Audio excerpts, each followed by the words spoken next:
Hello friends. మనం Andhra Pradesh public service commission వారు conduct చేసినటువంటి endowments department executive officers grade 3 ఎగ్జామ్లో మహాభారతంలో భీష్మాచార్యుల గురించి వచ్చిన క్వశ్చన్స్ ఒకసారి అబ్జర్వ్ చేద్దాం. ఫస్ట్ క్వశ్చన్ వచ్చి, భీష్ముని అసలు పేరేమిటి? మనకి ఆన్సర్ వచ్చి ఆప్షన్ 2 దేవవ్రతుడు. మనం మహాభారతంలో ఆది పర్వంలో చూసుకుంటే గంగా శాంతనుల వృత్తాంతం ఉంటుంది. పూర్వం ఇక్ష్వాకు వంశంలో మహాభీషుడు అనే అతను 1000 అశ్వమేధ యాగాలు, 100 రాజసూయ యాగాలు చేసి బ్రహ్మలోకానికి వెళ్ళి అక్కడ దేవతలతోనూ మహర్షులతోనూ బ్రహ్మదేవుని సేవిస్తూ ఉంటారు. ఒకరోజు గంగాదేవి బ్రహ్మసభకు వస్తుంది. అప్పుడు గాలి బలంగా వీచి గంగాదేవి కట్టుకున్న చీర కొంచెం పైకి లేచి గంగాదేవి తొడలు కనపడతాయి. దేవతలందరూ తలలు పక్కకు తిప్పుకున్నారు. కానీ మహాభీషుడు ఆసక్తిగా చూస్తున్నాడు. బ్రహ్మదేవుడు ఇది చూచాడు. కోపం వచ్చింది. మహాభీష, నువ్వు భూలోకమున మానవ వనితకు జన్మించుము అని శాపం పెట్టాడు. తన తప్పు తెలుసుకున్నాడు మహాభీషుడు. బ్రహ్మదేవ, భూలోకంలో ప్రతీపుడు అనే పుణ్యాత్ముడు ఉన్నాడు, కాబట్టి అతనికి కొడుకుగా జన్మిస్తాను అని కోరుకున్నాడు. బ్రహ్మదేవుడు సరే అన్నాడు. ఇది ఇలా ఉండగా గాలికి చీర తొలగినప్పుడు తన తొడలను చూచిన మహాభీష్ను చూచి గంగాదేవి మోహించింది.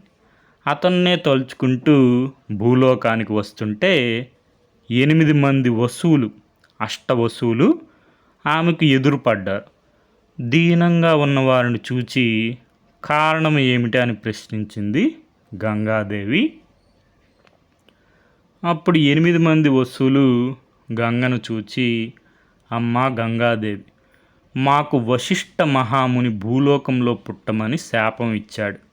అందుకని ఒక పుణ్యవతి గర్భంలో జన్మించవలనని పోతున్నాము. నువ్వు ఎదురుపడ్డావు. మేము నీకు పుత్రులుగా జన్మిస్తాం. మహాభీషుడు మానవలోకంలో ప్రతీపునకు శాంతనుడై జన్మిస్తాడు.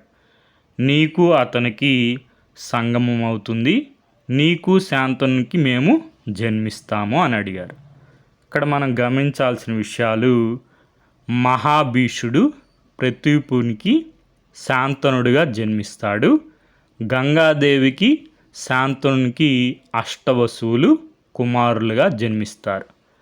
గంగాదేవి కూడా సంతోషించింది.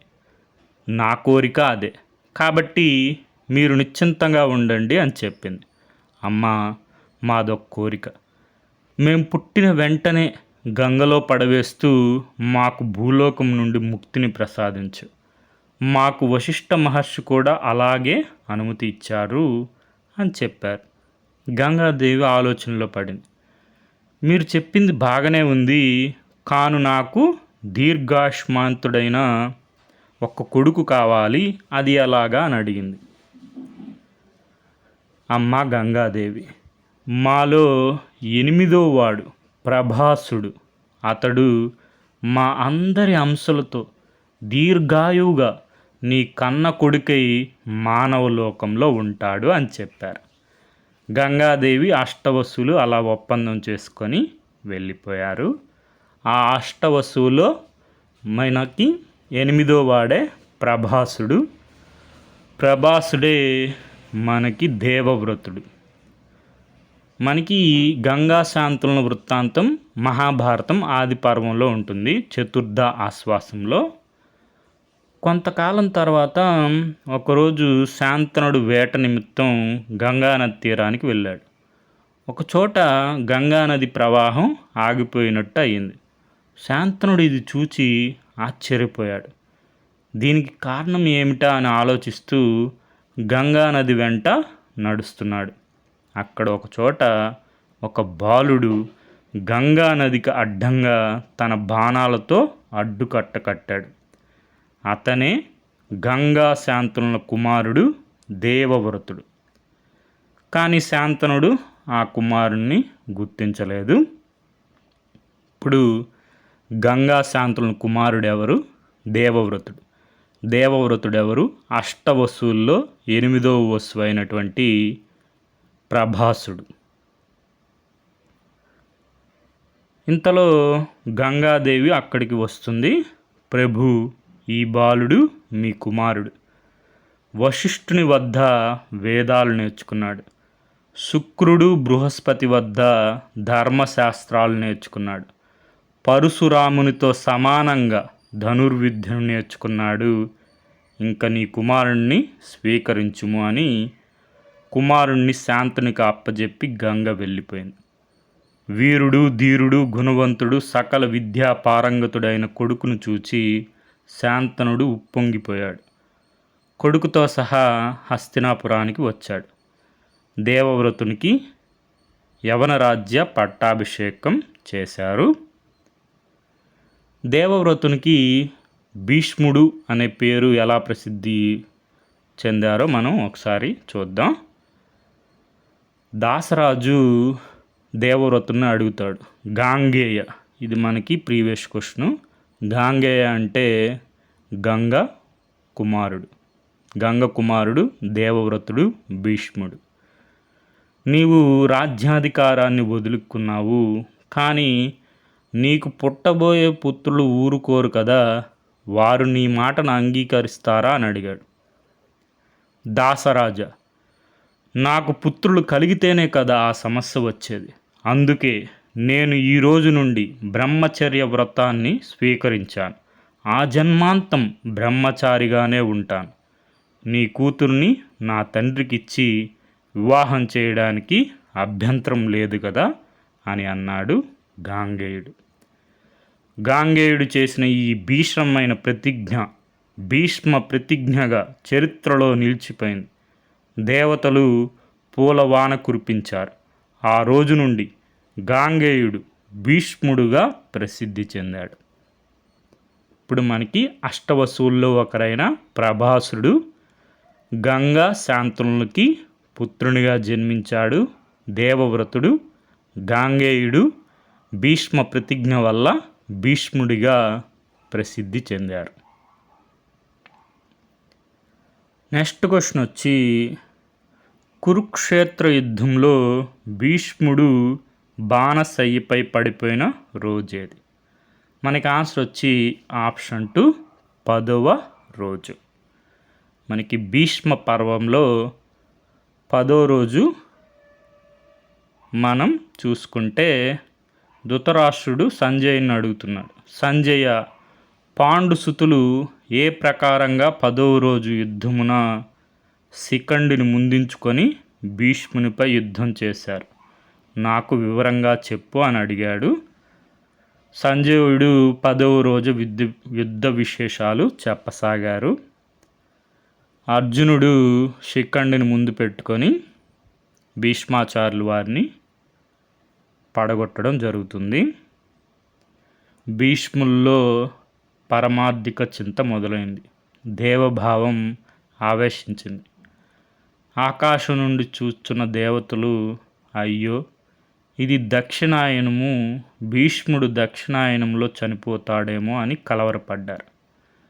దేవతల మనసు తెలుసుకున్న భీష్ముడు చిరునవ్వు నవ్వి, ఓ దేవతామూర్తులారా, కాలగతిని బట్టి దక్షిణాయమున ప్రాణములు విడుచుట దుష్టమని తలిచి నా ప్రాణములను నా మేనులో నిలుపుకున్నాను.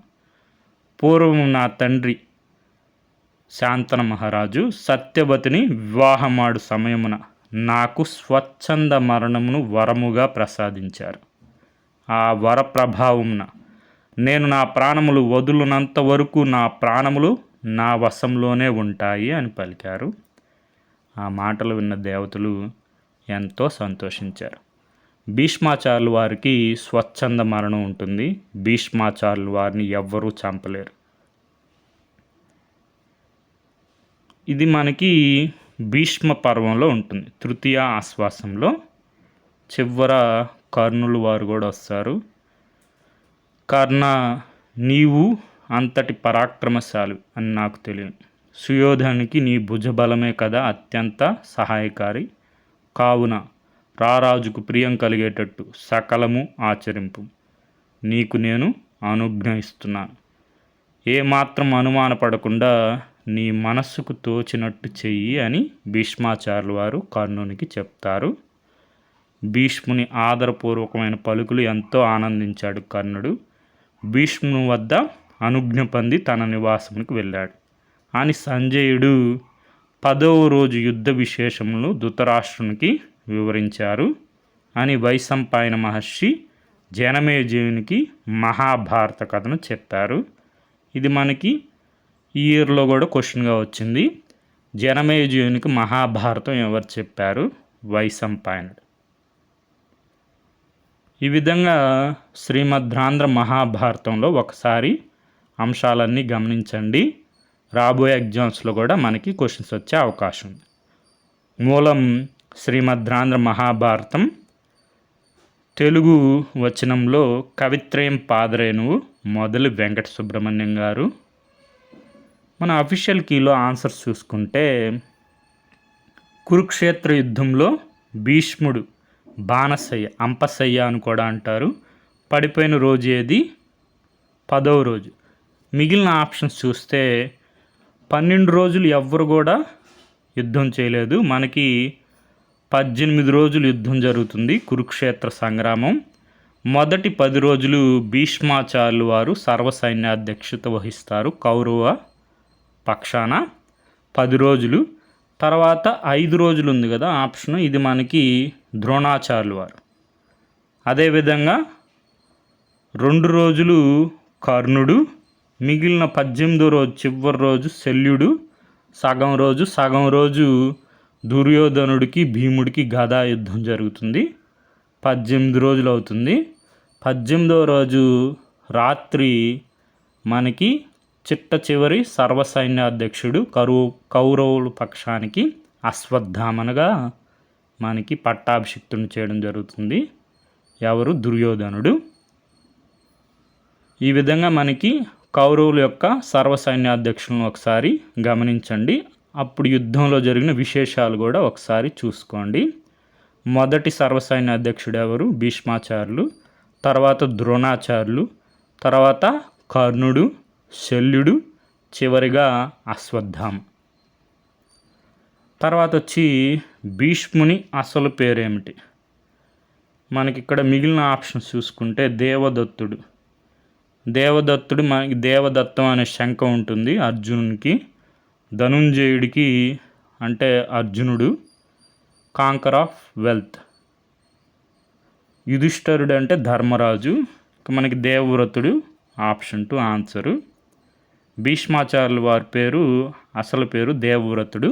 భీష్మాచార్యులు అసలు ఎవరంటే అష్టవసుల్లో ఒకరైన ప్రభాసురుడు. గంగా శాంతనులకు పుత్రునిగా జన్మిస్తారు దేవవ్రతుడు. భీష్మ ప్రతిజ్ఞ చేసి భీష్మునిగా ప్రసిద్ధి చెందుతారు. Okay friends, thank you for watching.